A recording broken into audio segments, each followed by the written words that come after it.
Where do we go to get that energy we need and that to keep our focus and to keep our drive? Whenever you're moving from one level to the other and you have to reinvent yourself, the adjustment, it's very, very difficult. It's very, very challenging. And I think that you need to begin to remind yourself of your why. You know, Nietzsche said, if you know the why for living, if you know why you're doing something, it will empower you to endure anything that you're going through. When you're working in corporations, you're working in financial services, it's a very competitive area. It's very, very dynamic. This is the era that Peter Drucker calls the era of the 3 C's: accelerated change, overwhelming complexity, and tremendous competition. And so people are tensed and very, very stressed out. So how do you deal with that? And knowing why you do what it is that you do. The name of the game right now is perceptual and psychological. It's the mental adjustments that we must make in the midst of the difficulties. That's what leaders do. Leaders don't panic. They are not intimidated by the change. They're not intimidated by the difficulties. What they are empowered by it. I remember reading something that says not what you don't have is what you think you need that keeps you from handling the difficulties and the challenges of life. That we have everything we need within us to face and to deal with whatever we have at hand, because we're more powerful than anything that we're up against. Now, these mental adjustments and this idea that I've got what I need, I mean, in some ways that represents who I am. For many years, I was living a life that I was not designed to do. I'm designed to speak. That's what I do. But for 42 years, I'm 62 now, for 42 years, I was doing something I wasn't designed to do, because when I looked at what I wanted to do, that was to speak, to train, to empower people, that my inner conversation to myself was, Les Brown, you can't do that. You were labeled educable mental retarded in the 5th grade. You have no college training. You were born in an abandoned building on a floor. You don't even know your birth parents. You can't do that. You are DT. You were called the dumb twin. Those words became my reality for many years. And then someone came along and interrupted that conversation in my head and said, Mr. Brown, they tell me about to drop out of school. And I said, well, yes. Why? I can't, I'm not smart like my brother. And I'll never forget when we first met, I was in his class waiting on another student, and he came in and said, young man, go to this board and work this problem out for me. I said, sir, I can't do that. I'm not one of your students. He said, it doesn't matter. Follow my directions anyhow. And I said, I can't, sir. And he said, why? I said, sir, because I'm educable mental retarded. He said, don't you ever say that again. Someone's opinion of you does not have to become your reality.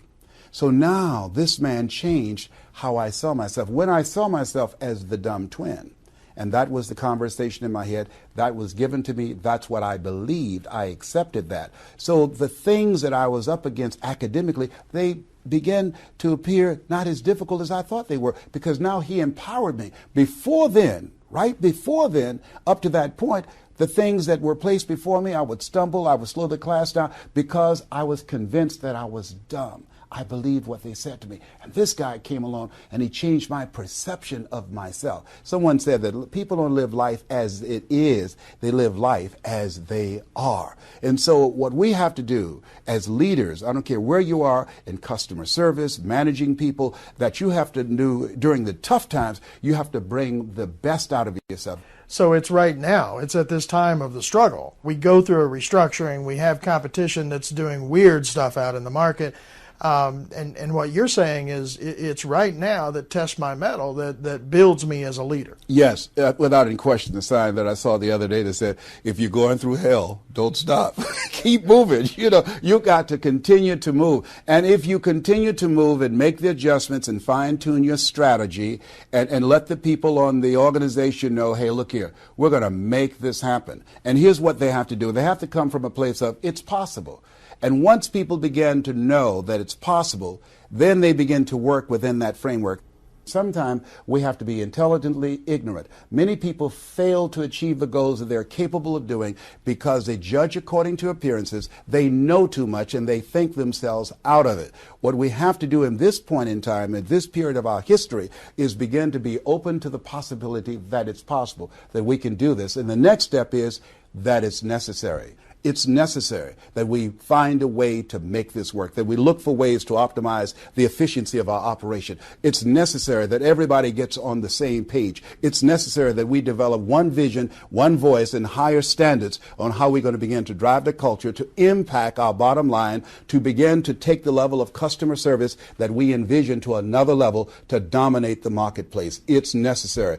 Being second place is not name of the game. That's not acceptable. We've got to make it happen. And that it's you and it's me. All of us must take ownership for it. It was George Bernard Shaw who said, the people that make it in life, they look around for the circumstances that they want, and if they can't find them, they create them. That's what leaders do.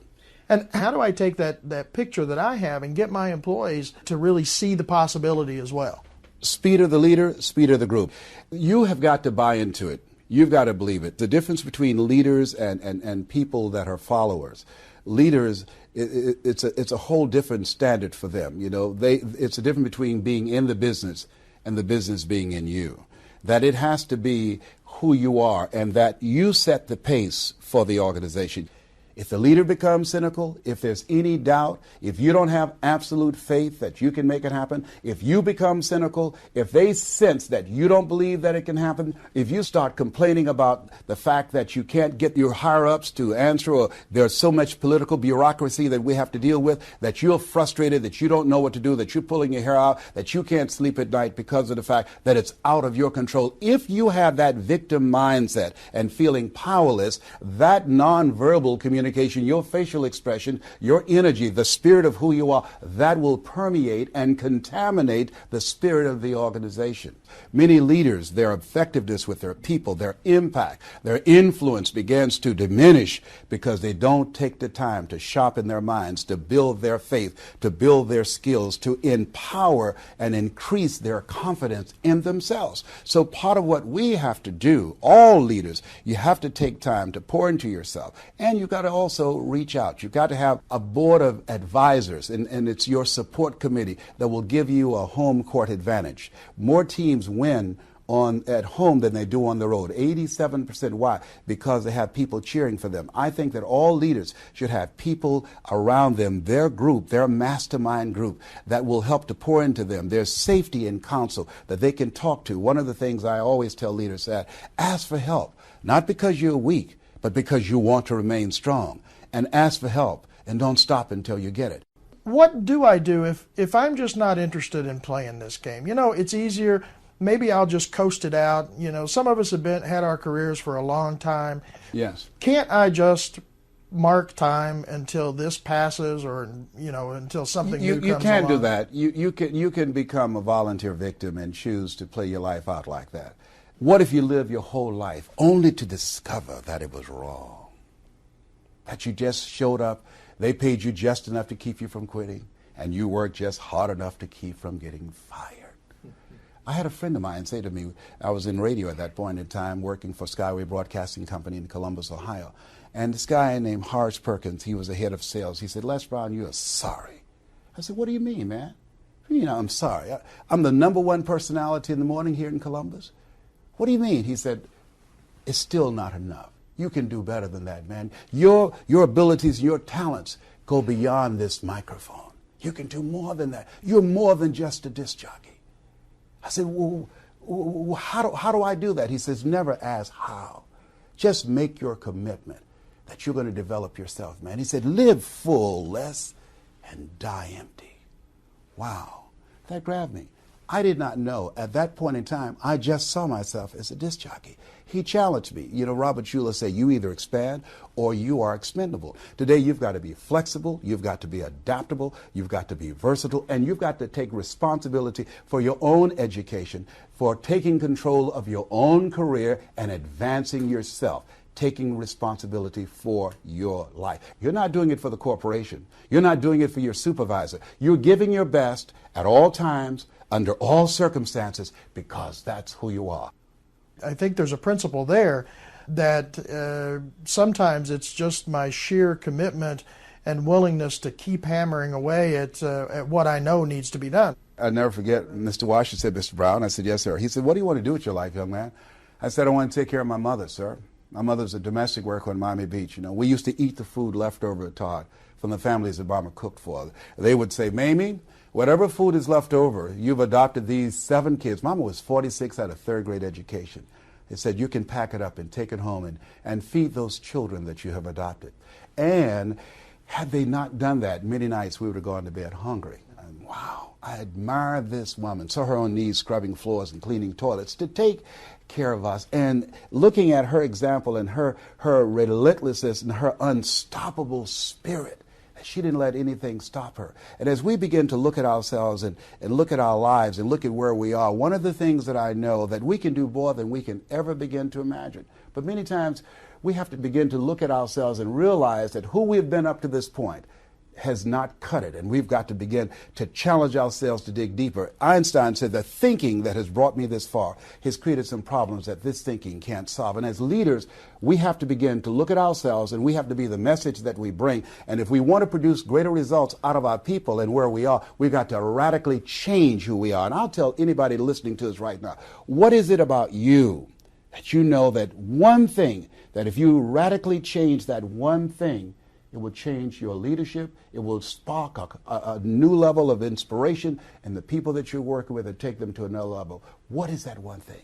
And once we do that, it's unlimited of what we can do, because if you're persistent and keep coming back again and again and again, even a broke clock is right twice a day.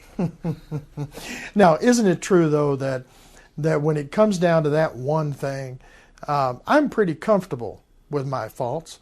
I've got my stories that I tell. I've got the way that I justify the fact that I behave. You know, that's just me. It's just the way it is. You need to adjust because, you know, that's just how I am. You know, that's a challenge to say change. Well, that's not the way we are. See, we're all born the same way. We're all born dumb, naked, and speechless. And no one comes here knowing anything. A tree can't be anything but a tree. But the greatest power that we have as human beings, we have the power to change. Choose ye this day whom ye shall serve, the mediocre part of you or the greatness that you have within you. Challenge yourself. I can come out of a program like this or some sort of a reflection and decide, okay, I can make a little change. There's a change that I feel I can make. But I just don't see, I don't know that I can change all of these aspects of how I operate and how I lead. I think that what you said is crucial right here. You said, I don't know if I can do that. When I looked at the goals that I wanted to achieve, my heart said I can do that. If you ask most people, if you had your life to live over again, do you believe that you could do more than what you've done? If most people are honest, they will raise their hands and say yes. Then why is it that we don't do this? And the way that we ever do anything is we first make the commitment to do it. That's what we do. John F. Kennedy, he said, we're going to the moon. He wasn't a scientist. The technology was not around then. He said, in 10 years, we're going to the moon. He made a commitment. He spoke it into existence. In the beginning was the word. He said, we're going to the moon. We're going to make this happen. That was a commitment of this country. We're going to the moon. We will get there before the Russians. And there was a collective buy-in that everybody bought into it. Nobody questioned it because he said it with absolute faith. And everybody got on the page and began to look for ways of how we're going to make this happen. But what most people do is they go to, I don't know how to do it. They go to, how do we do it? Asking those questions. No, make the commitment. Once you make the commitment, the how, the way, the resources, the ideas, everything you need to make it happen will begin to show up and reveal itself.